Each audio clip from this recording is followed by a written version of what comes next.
कभी कभी ने जो धरातल की बात बताई है नागालैंड से लेकर बस्तर तक, ये बहुत अहम बात है।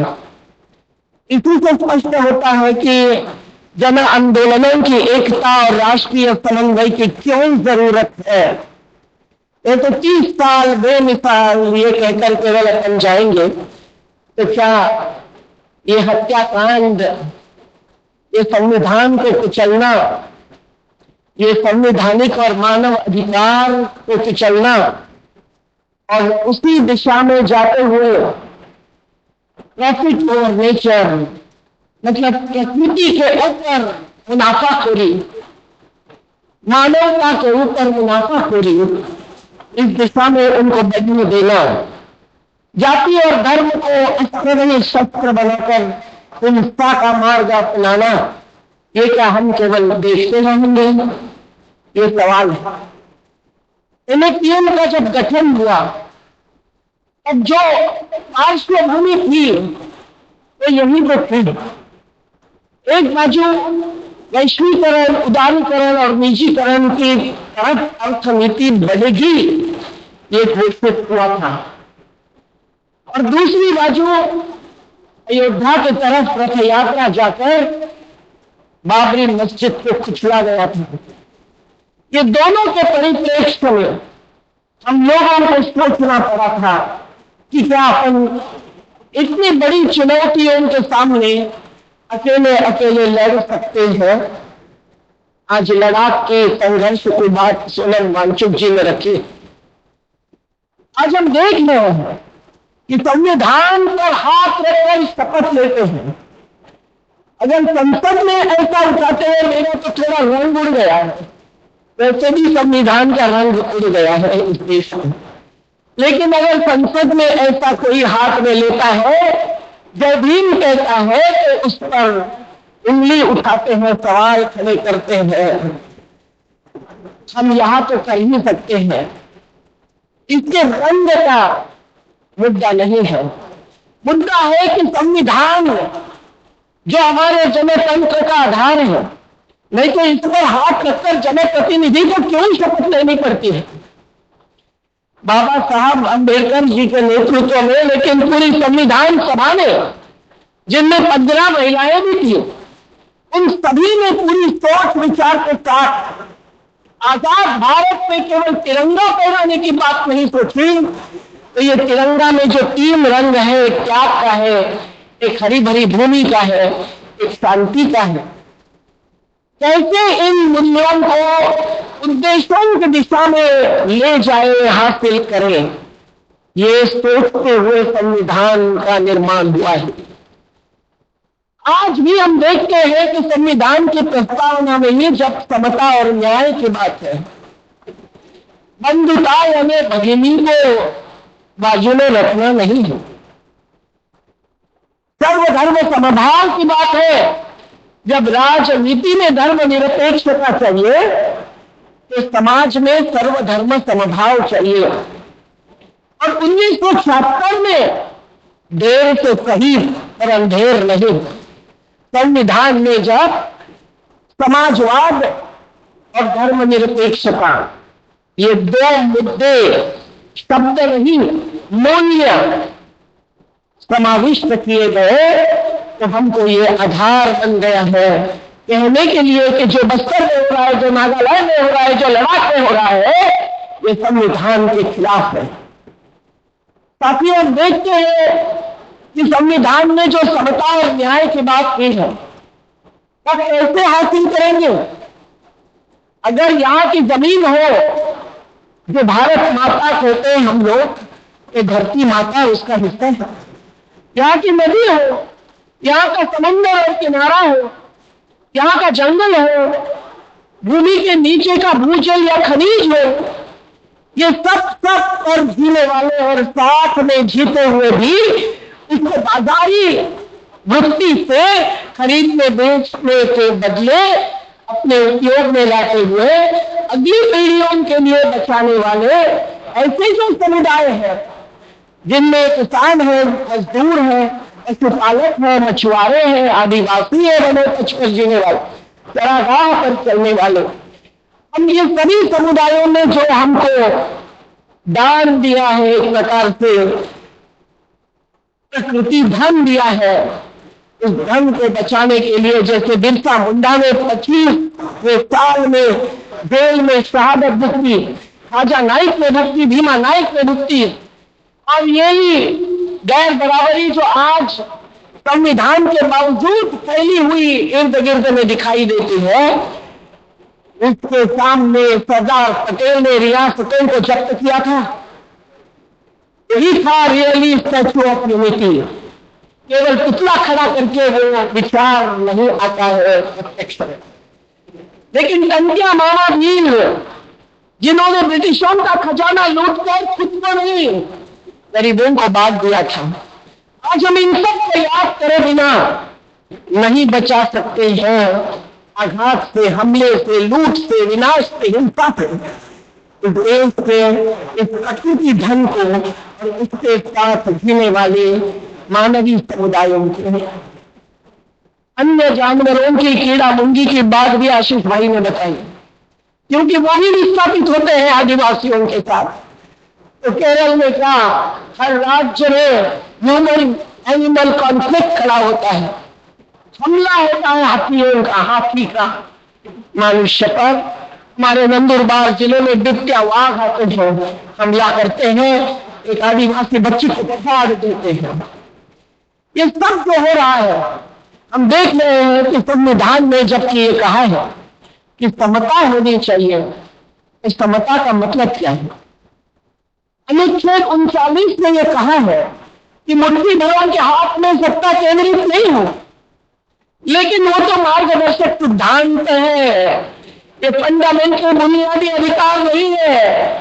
बाबा साहब ने नहीं माना था, उन्होंने कहा था कि ये जो मार्गदर्शक सिद्धांत है वो सभी बुनियादी अधिकारों में शामिल होने चाहिए, लेकिन संविधान सभा ने नहीं माना।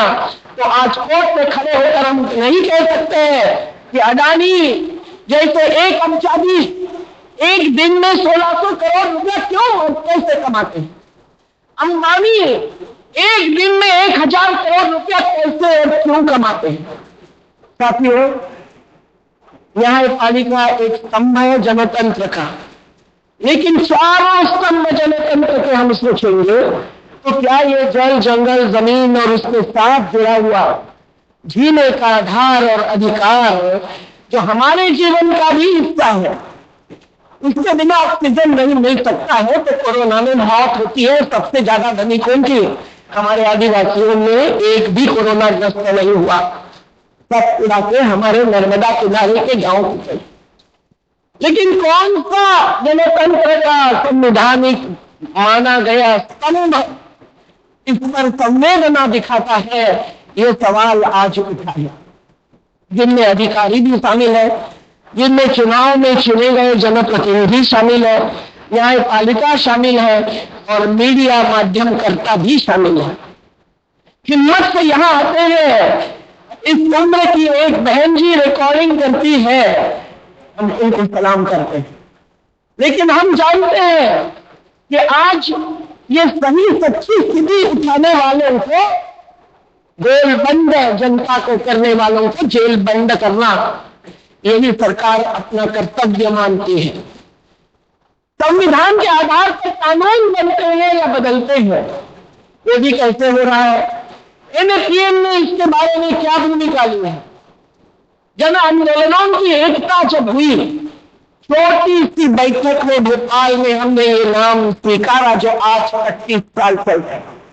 ओम प्रकाश जी रावल जैसे भूतपूर्व शिक्षा मंत्री, अक्सर समाजवादी विचार और आचार के थे, वो बैठे थे हमारे साथ। और हरसूद के बड़े सम्मेलन के बाद जो नर्मदा घाटी में हुआ था, बाबा आमटे, ठाकुरदास मंग, सिद्धराज डड्डा, शबाना आजमी, स्वामी अग्निवेश, सुंदरलाल बहुगुणा, सब वहां आए थे। हमने विचार आगे बढ़ाया जन विकास, यानी जनवादी विकास। विकास में अगर समता नहीं है, न्याय नहीं है, विकास के नाम पर अगर विस्थापन, विनाश और विषमता ही बढ़ती जाती है तो उसको हम विकास नहीं मान सकते हैं। क्या मंजूर है सबको? क्या मंजूर है? हिम्मत वाले ही हाथ उठाएंगे भाई। मैं कोई कांग्रेस का हाथ नहीं बोल रही हूं, मुट्ठी बंद करो, एकता का प्रतीक बनाओ, बराबर है। तो जल जंगल जमीन किसकी है? और अगर हमारी है तो संविधान में उसके लिए भी आधार दिया हुआ है। पंचायती राज, त्रिस्तरीय, क्या बोलते हैं उसको, स्थानीय स्वराज्य संस्था। कहां है स्थानीय स्वराज्य? कहां है पंचायती राज को पूर्ण अधिकार कि सरकार अगर उनके भूमि पर अतिक्रमण कर रही है तो उनको रोकने का है? ऐसा कानून में है। उसके नियम 1996 के बाद मध्य प्रदेश जैसे राज्य में 2022 में बने हैं। और लोग जब तक नहीं समझते कि ये हमारा आधार है, संविधान के आधार पर ये हमको मिला है अधिकार, तो इसके आधार पर हर ग्राम से महासभा में हम लोग निर्णय ले लेंगे कि यहाँ के जल जंगल जमीन का हम क्या करेंगे और क्या नहीं करेंगे, नहीं करने देंगे। जब तक कि लोगों को, अपने को, सबको जन आंदोलन के आंदोलनजीवी हम तो कहते हैं, हम तो खुश होते हैं जिनका जीवन ही आंदोलन है और आंदोलन के ही जीवन आधार पर जीवन बच रहा है।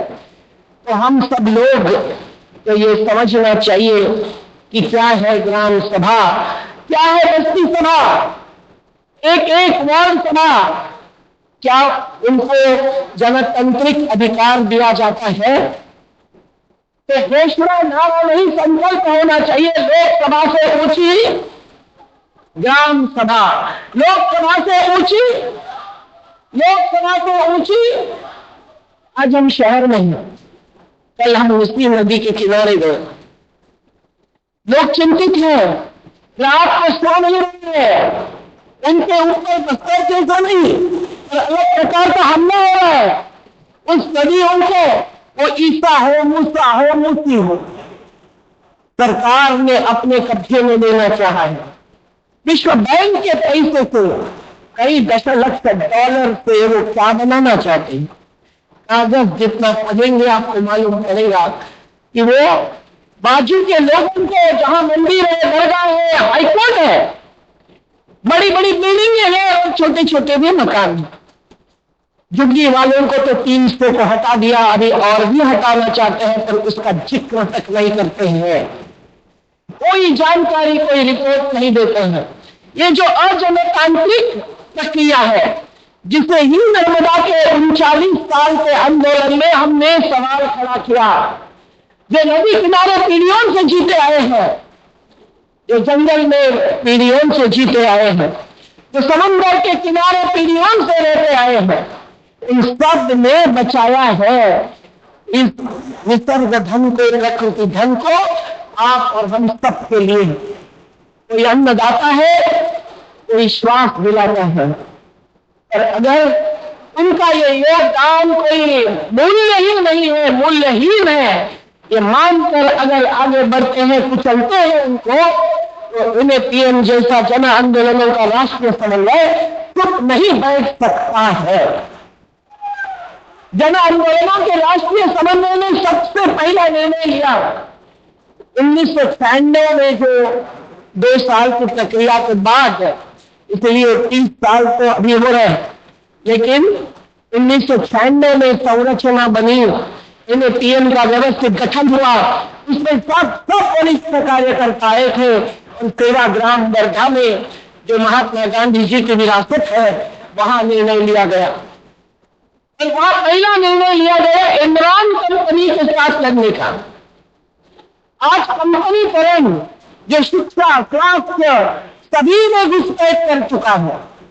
अभी तो कृषि व्यापार नीति आई है, जो 3 कानून वापस किए हमारे संयुक्त किसान मोर्चा ने, वो अगर आते तो राशन नहीं मिलता, खेती में कॉन्ट्रैक्टर आ जाते, और क्या न क्या होता। अभी फिर से वो कानून माफी मांगते हुए वापस जरूर लेने पड़े प्रधानमंत्री जी आपको, लेकिन आपने फिर से जो नीति का मसौदा लाया है, उसमें आप फिर से वही मुद्दे लाना चाहते हैं। ये कितनी विभत्स बात है। कृषि, खेती जो फंसाए जाते हैं, हमारे शुगर फैक्ट्री से फंसाए गए किसान यहाँ उपस्थित हैं, करोड़ों रुपया फंसाते थे, संघर्ष करके सत्याग्रही, अहिंसक इन्होंने करोड़ों लिए, अभी भी कुछ थोड़े से बाकी है। पर अगर ये नीति में सब कुछ डिजिटलाइजेशन होना है, सरकार प्राइवेट कंपनी को गोडाउन्स बनाने में मदद रूप करने वाली है, तो क्या होगा? अब फोन पर सुनते होंगे साइबर क्राइम, साइबर क्राइम। तो क्या साइबर क्राइम नहीं होगा? किसानों को फंसाया नहीं जाएगा? आज भी 30 से 50 किसान रोज आत्महत्या करते हैं, वो आत्महत्या बढ़ेगी नहीं? एक शब्द नहीं है इसमें कि स्वामीनाथन आयोग के रिपोर्ट के आधार पर हम हर उपज का सही दाम देंगे।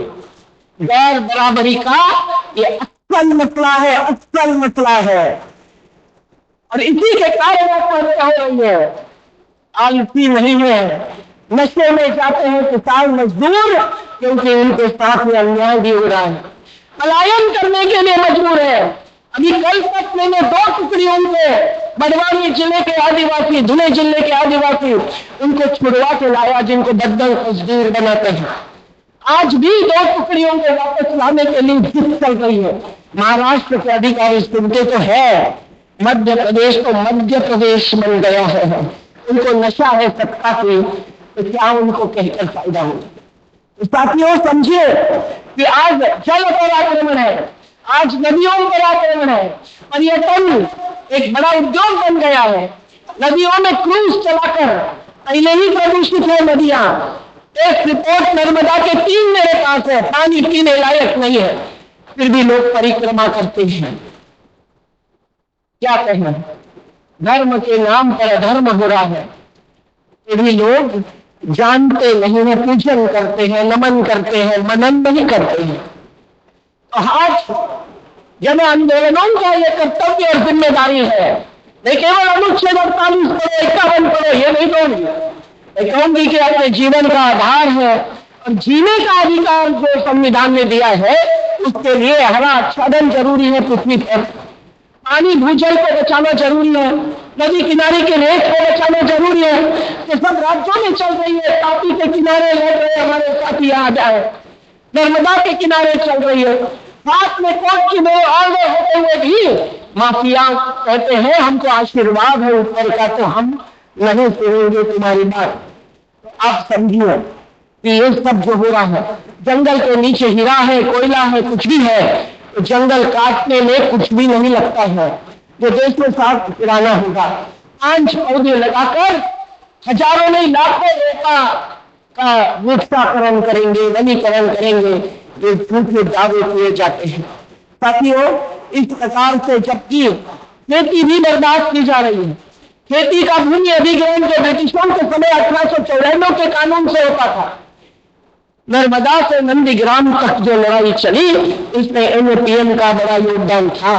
तब जाकर 2013 में नया कानून आया, नहीं तो क्या था? भूमि अधिग्रहण मतलब भूमि पर आक्रमण, पैसा फेंको तमाशा देखो, यही तो था ब्रिटिशों की वृत्ति। लेकिन जब 2013 का कानून आया है, मैं पूरी बात नहीं कहती, पर उसमें कम से कम ये आया है कि खेती बचाएंगे, खेती को गैर खेती के कार्य के लिए आखिरी विकल्प मानेंगे। गांव को 70% लोगों की मंजूरी होगी तो ही खेती ले सकते हैं दूसरे काम के लिए। और तो और इसमें यह भी आया कि ग्राम सभा को शामिल करके इस जो भी योजना लाई होगी सरकार ने, लाना चाहती होगी, उसका सामाजिक और पर्यावरणीय असर का अध्ययन होना चाहिए। कहाँ हो रहा है? क्या मूसी नदी पर जो भी होने वाला है उसके अध्ययन हुए हैं? अभी अभी कर्नाटक में मछुआरे जो पीढ़ियों से रहते हैं, जिनके साथ प्रिया बहन जैसे बहुत सारे काम कर रहे हैं, हमारे थॉमस कोचेरी राष्ट्रीय मछुआरा संगठन, हम सबके साथ हैं, हम साथ हैं। हमारे मछुआरों के 21 सोसाइटियां हैं महाराष्ट्र में, 21 है मध्य प्रदेश में, 21 आए हैं हमारे मछुआरे साथी। लेकिन हम देखते हैं कि एक एक जगह पे समुद्र किनारे पर कई होटल्स बनाए जाते हैं और कई बंदरगाह बनते हैं। केरल में विलिंचम ने लाखों मछुआरों पर अतिक्रमण किया है कि अगर किसी भी कानून के अमल से बस्तर में हो कि नर्मदा किनारे हो, अगर उल्लंघन हो रहा है, अत्याचार अन्याय हो रहा है, तो राज्यपाल कह सकते हैं हम जाते रहे हैं सभी राज्यपालों के पास, सदाशिवन हो तमिलनाडु में या पीसी अलेक्जेंडर हो मुंबई में, सब कोई ऐसे ऐसे करते थे। लेकिन उनका अधिकार है ये कहने का कि इन आदिवासियों पर इस कानून के कारण अत्याचार होगा तो ये कानून यहां लागू मैं नहीं करने दूंगा। कहां भूमिका लेते हैं राज्यपाल? राज्य का पालन और पोषण कम से कम आदिवासी और दलितों का वो नहीं करते हैं, तो हम ही लोगों को मुट्ठी बंद करके और मन भी पक्का करके जहां भी अन्याय हो रहा है वहां पहुंचना चाहिए। मैं तो कहूंगी कि बस्तर में भी हमको पहुंचना चाहिए। बेला बहन, तुम्हारी भावना मैं समझ सकती हूँ, क्योंकि जब छत्तीसगढ़ में आदिवासियों ने कुछ क्रिश्चियन धर्म स्वीकारा और इसके कारण उनके घर ध्वस्त किए थे, जिन्होंने अपना ही धर्म ऊंचा है दूसरे धर्म नीचे है, ऐसा कुछ माना था, उस पर हम लोग गए तो बेला बहन भी हमारे साथ थी, जो नर्मदा के किनारे भी कुछ सालों तक हमारे साथ चलकर लड़ी हुई है। लेकिन उसकी रिपोर्ट देने गई मुख्यमंत्री जी को, तो मुख्यमंत्री बोले दीदी इसका पूरा रिपोर्ट अभी आगे मत बढ़ो, हम मुश्किल में आएंगे। देखिए हम ही को हिम्मत से सब सच्चाई सामने आनी पड़ेगी। मध्य प्रदेश में हो, गुजरात में हो, जो दंगे होते हैं, छात्रावास में महिलाओं पर अत्याचार होते हैं, मणिपुर में महिलाओं पर अत्याचार, खनिज संपदा पर अडानी जैसे कईयों ने अधिकार के जो एग्रीमेंट्स किए हैं, वो कारण है कि मैती आदिवासी होंगे तो मैती कुकी की जमीन खरीदेंगे और 2017 में जो एमओयूज किए हैं, अनुबंध किए हैं, उसके तहत कंपनियों को मिल जाएगा। तो ये जो कंपनीकरण का मामला है और उसके भी आघात है, अत्याचार है, दलित और आदिवासियों को तो अन्याय होता है, घर से बेघर किया जाता है, रोजगार खत्म होता है, तो वो तो अत्याचार विरोधी कानून के तहत हमारे सामने आज तक बचा हुआ कानून है। क्या हम कानूनी और मैदानी लड़ाई लड़ेंगे कि नहीं? कानूनी और मैदानी दोनों लड़ाई लड़ेंगे कि नहीं? कोई भी मामला हो, तेलंगाना का हो या बिहार का हो, आंध्र प्रदेश का हो या केरल का हो या आसाम का हो, हम लोगों को ये दोनों लड़ाई लड़ने के लिए एनएपीएम जैसा मंच चाहिए। हमारे साथ कई सारे एडवोकेट्स हैं जिनका मंच बना है, हमारे साथ नदी घाटियों का मंच है, हमारा किसानी मंच है। किसानी मतलब केवल जमीन मालिक नहीं, उस पे काम करने वाले खेत मजदूर, पशुपालक, मछुआरे, ये सबका अधिकार हम मानते हैं।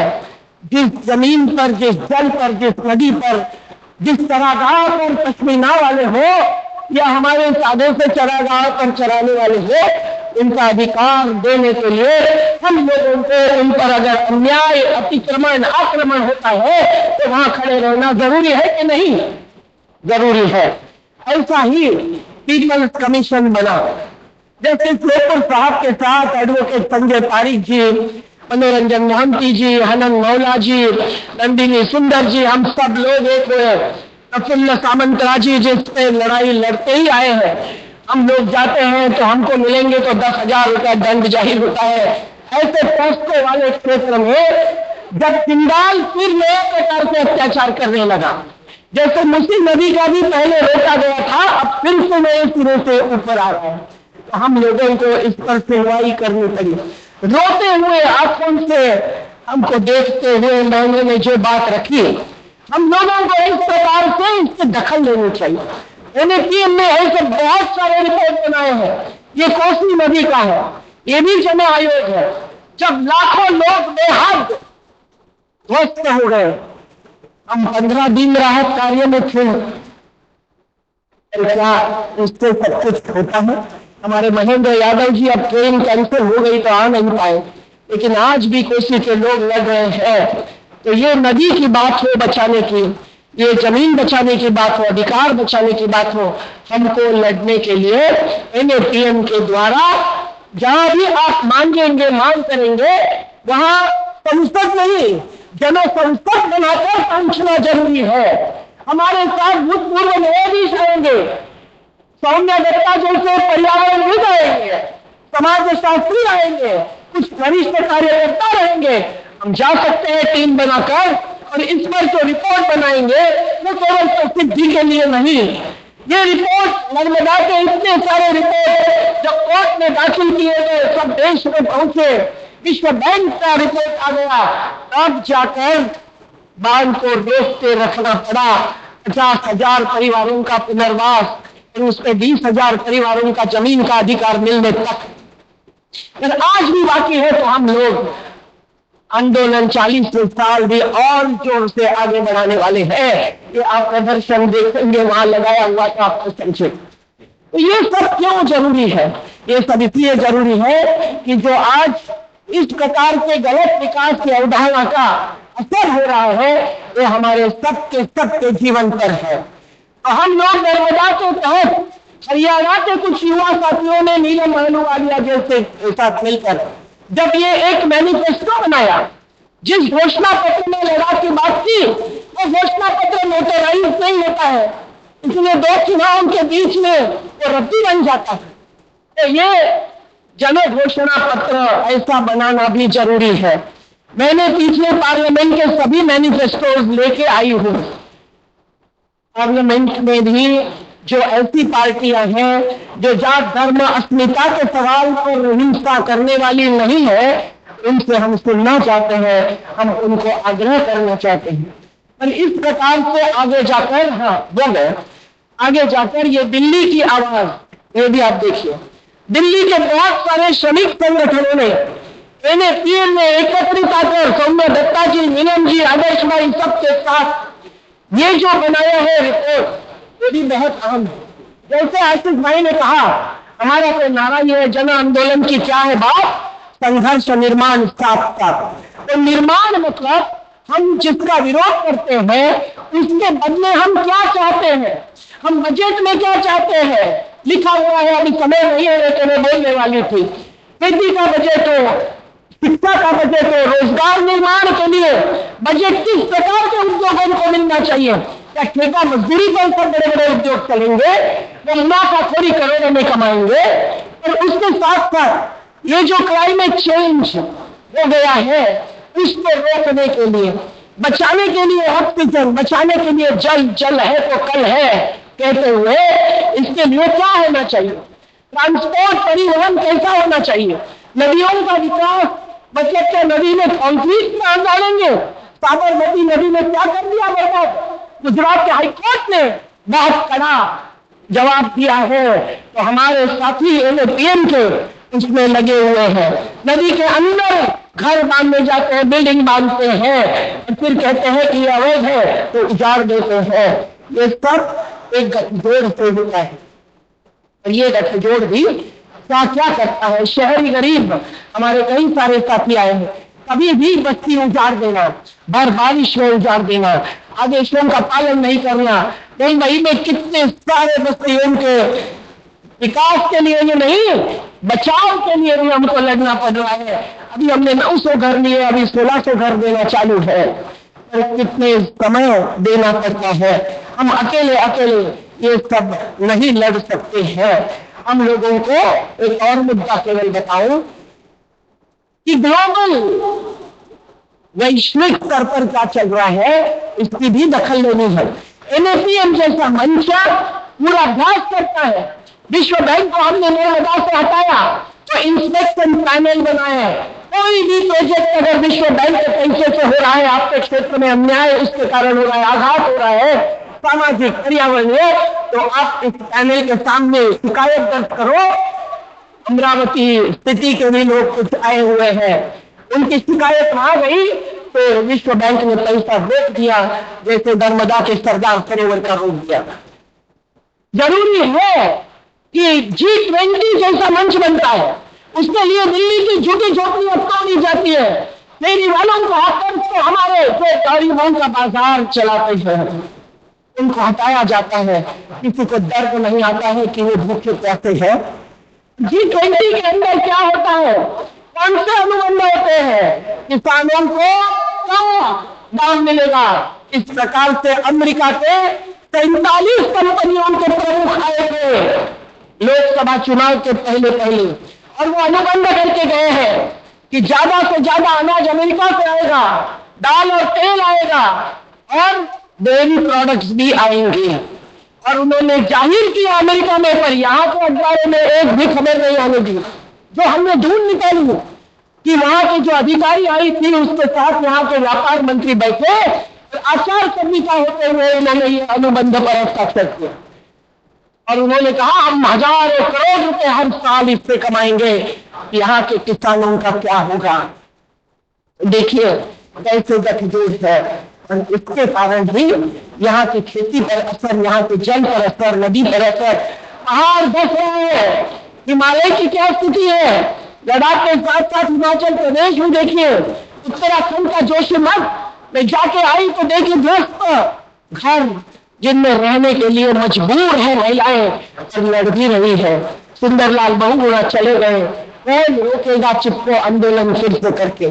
कहीं पूना में नदियों पर संघर्ष चलता है, सोनम वांगचुक जी भी पहुंचते हैं, हमारे साथी भी पहुंचते हैं, तो कहीं ना कहीं बल अभी एनएपीएम ने एक एक कानून और नीति पर ध्यान दिया है। ये मेरा आखिरी मुद्दा है, क्योंकि ये कानून बदलते हैं। कोरोना के काल में इन्होंने करीबन 21 कानून बदले हैं। पर्यावरणीय कानून कमजोर करके ये भौगोलिक जलवायु परिवर्तन और आगे बढ़ा रहे हैं। समुद्र भी ताप्त होकर ऊपर आ रहा है तो कभी मुंबई भी डूब सकती है, केरल को डूबा हुआ भी है। आप समझिए कि ये सब करना जरूरी है। इसलिए संघर्ष और निर्माण, ये दोनों से हमको प्रकृति को बचाना है, और प्रकृति को बचाना है तो संस्कृति को भी बचाना होगा। धरती आबा बिरसा मुंडा को क्यों कहा गया? इसको जमीन बचानी थी। हमें अभी रोजगार बचाना है तो किस प्रकार के उद्योग होने चाहिए? माइक्रो, मीडियम, सब नाम दिए जाते हैं। अपने को बजट देखना पड़ेगा कि किस प्रकार के उद्योगों को और उद्योगपतियों को कितना पैसा दिया जाता है। ये सब अभ्यास करने के लिए। और जब कानून कोई बदलना चाहते हैं, जैसे वन अधिकार कानून, कितने कानून आए कांग्रेस सरकार होते हुए, इनका पालन पूरा नहीं हुआ है। और नया कानून में बदलाव लाते हैं कि ग्राम सभा को पूछे बिना जंगल दे सकते हैं किसी को। बायोडाइवर्सिटी एक्ट, जैव विविधता गिराते हैं तो चलते हैं। ये सब पर हमारी नजर होती है एनएपीएम की। और मैं बस सब कुछ नहीं कह सकती हूँ, और अभी तक जो भी किया है इसको आगे ले जाना है। तो आप जिस भी क्षेत्र में काम करते होंगे, आपको चोरी अन्याय रोकना होगा, आपको अत्याचार खत्म करना होगा, आपको कोई योजना पर सवाल उठाने होंगे और अपना अधिकार लेकर गांव में या बस्ती में अपना विकास का नियोजन करना होगा। तो एनएपीएम जैसा मंच जो संवैधानिक अधिकार और मानव अधिकार को मानता है, जो प्रकृति धर्म और मानव धर्म, ये दो धर्मों को ही सच्चा धर्म मानता है, और जो जनतांत्रिक समाजवाद, सत्तावाद नहीं, पक्ष जिसको बोलते हैं मराठी में, पार्टी को, ये तो पंछी बन गए हैं भाई, पक्षी बन गए, तो इधर से उधर उड़ते हैं, जैसे हरगोपाल जी ने भी इसका उदाहरण लिया। तो हम लोग केवल ये चुनावी राजनीति में नहीं, चुनावी राजनीति को अस्पृश्य नहीं मानते। इनकी बात हम सुनेंगे, उनको आप बताएंगे, पर नेता कोई रास्ते में यात्रा निकाल रहा है और उसको जाकर हम लोग एक रिपोर्ट देते हैं कि भाई यहाँ जो अत्याचार हुए हैं, हिंसा हुई है, निर्दोष लोग जेल में, आप जरूर मुद्दा उठाइए। और नेता को उनके कार्यकर्ता कहते हैं कि नहीं भाई, नहीं मत उठाओ, गड़बड़ हो जाएगी, हमारे वोट चले जाए। आप समझिए, मेरठ, मुजफ्फरनगर, सब जगह, सेंधा, खरगोन, अलग अलग राज्यों में जब भी ऐसे जाति धर्म के नाम पर होती है हिंसा, तब भी एनएपीएम के साथी पहुंचते हैं, फैक्ट फाइंडिंग रिपोर्ट बनाते हैं, जैसे पीयूसीएल जैसी संस्था हर बार करती है। हम एक दूसरे को ये अलग अलग कार्य करते हुए, जिससे युवा साथी और महिलाओं का योगदान सबसे ज्यादा है। हम लोग इतने होशियार नहीं है ये डिजिटलाइजेशन करने में। तो युवा साथी जो सीखे हुए हैं वो इस माध्यम को गलत दिशा में व्यापारी उपयोग करते हैं, उद्योगपति, पूंजीपति उपयोग करते हैं। उसके बदले सही दिशा में उपयोग करेंगे तो ही सोशल मीडिया सही में सोशल होगा, नहीं तो ए सोशल एंटी सोशल होगा। तो ये सब के लिए क्या क्या मुद्दे चल रहे हैं, अगला सत्र बहुत महत्वपूर्ण है। एक एक मोमेंट की पूरी खबर एक एक राज्य से आए हुए 15 लोग आपको दे देंगे। उसको सुनकर अपने अपने क्षेत्र में हमें क्या करना चाहिए, ये विचार आपका चालू होगा और हिम्मत भी बढ़ेगी। हम तो चाहते हैं कि ये जो विकल्प की बात आशीष भाई ने की है, इसके केंद्र बनने चाहिए। जल नियोजन कैसा होना है, ऊर्जा निर्माण कैसे होना है, गृह निर्माण अलग तकनीक से बनाने वाले अनूप भाई हमारे साथ है नर्मदा के स्टॉल पर। उनकी किताबें आप देखिए, कैसी बिल्डिंगें बनी है सुंदर, रेत और सीमेंट के बिना। बहुत जरूरी है ये सब समझना। इसके केंद्र हम तैयार करेंगे। हम जगह जगह जन संसद, जन आयोग बनाएंगे, जन शब्द जोड़ेंगे तो हम जनवादी होंगे, यही मैं कहती हूँ। और 4-5 लाइनें एक गीत की सुनाती हूँ ताकि आप भी उस पर सोचेंगे, क्योंकि संवैधानिक न्याय और जलवायु न्याय ये जोड़कर ही है। तो संविधान का क्या हो रहा है, बदलेगा संविधान, ये भी आज सामने हमारे चुनौती है। पर उसके पहले भी संविधान कैसे कुचला जाता है कि हमको हिम्मत से बोलना जरूरी है। संविधान की हत्या करने वाले तुम ये जान लो, आत्महत्या के जिम्मेदार तुम्हें हो मान लो। वंचितों की भूख प्यास जब मन मिटती है तब देख लो, उनके ही अधिकार को लेकर हिम्मत से जवाब दो। जल जंगल जमीन बचाने मूल निवासी लड़के हैं, पूंजीपति हकदारी लेकर तुमसे ही तो जुड़ते हैं। घर घर पर बेघर लेकर तुम जब आगे बढ़ते हो, निर्माता को बेघर करके संविधान को चलते हो। जात धर्म को शस्त्र बनाकर हिंसा को अपनाते हो, सत्य अहिंसा गांधी की विरासत को गिराते हो। स्वराज पर हमला करने वालों को तुम पहचान लो, संविधान को दिल में रखकर जनता तुम ही देश बचाओ, जनता तुम ही देश बचाओ, जनता तुम ही देश बचाओ। तो देशानी रक्षित दाम, देशानी निर्मित दाम, मतलब देश बचाओ देश बनाओ। ये नारा लेकर पूरी यात्रा अयोध्या तक कर चुके हैं NAPM के। बचाओ यात्रा में हुई संविधान सम्मान यात्रा, संविधान बचाओ यात्रा। तो आज भी हम लोगों को ये नारा छोड़ना नहीं चाहिए, देश बचाओ देश बचाओ देश बनाओ, देशानी रक्षित दाम, देशानी निर्मित दाम। जिंदाबाद। Thank you.